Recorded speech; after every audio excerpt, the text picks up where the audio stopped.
I'm Robbie Couch, and this is Views from the Couch.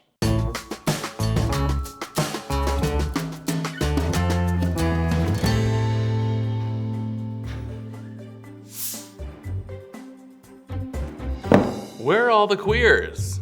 I'm seeing lots of white dudes in here and reading many alternative facts. The first Thanksgiving, LOL. But I'm not seeing too many mentions of people being LGBTQ. It's strange that queer people didn't exist before like the 1960s. JK, of course we did. LGBTQ people have existed forever. Most of us realize American history has a tendency to sanitize the facts. Understatement of the year. But it's worth remembering our history also leaves out a lot of important stuff too, including mentions of people's queer identities. It's what one might call queer erasure. And it sucks. Take Nobel Peace Prize winner Jane Addams. She's considered America's mother of social work. In the late 1800s, Addams founded Chicago's groundbreaking Hull House, a social services center that helped kids, women, and families in underprivileged neighborhoods.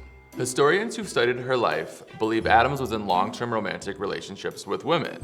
But on the Nobel Peace Prize website, you won't see any mentions of that. In fact, in Addams' bio, the website routinely refers to one of her partners, Ellen Starr, as just a friend.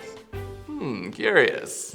Or there's Bayard Rustin, an American civil rights activist who died in 1987. Rustin was openly gay, once confirming that he has, quote, no problem with being publicly identified as a homosexual. But the New York Times kind of beat around that bush. In the final paragraphs of his obituary, the Times did mention how Rustin's views on homosexuality affected his activism. But the piece referred to his longtime partner, Walter Nagel, solely as his adopted son.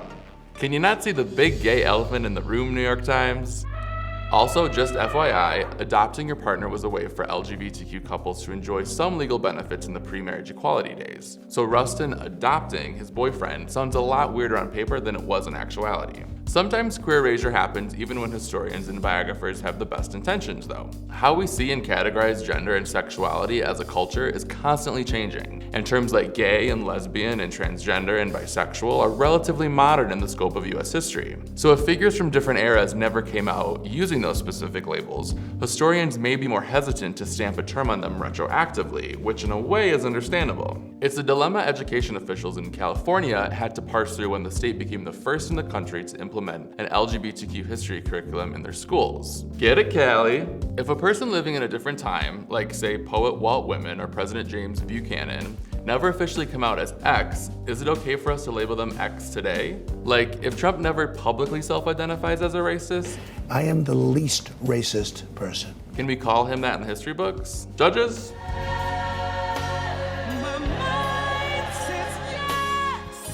Yes, we can. I mean, it's kind of a tricky situation, but officials in California found a way to sort it out. Instead of putting labels on people who didn't self-identify as LGBTQ, officials emphasized the facts surrounding their lives to make the point clear in the text. Consider Charlie Parkhurst, a noted stagecoach driver during the mid-1800s gold rush.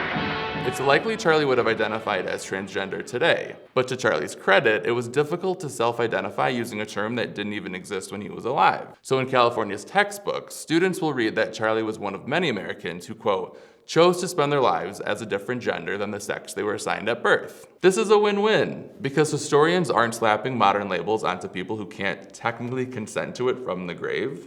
But those figures' queer identities and relationships are still rightfully included in our history. All right, wrap it up, Robbie. Where are you going with this? My point is that queer erasure, intentional or not, has negative consequences, and including the identities and stories of LGBTQ people in our history is important.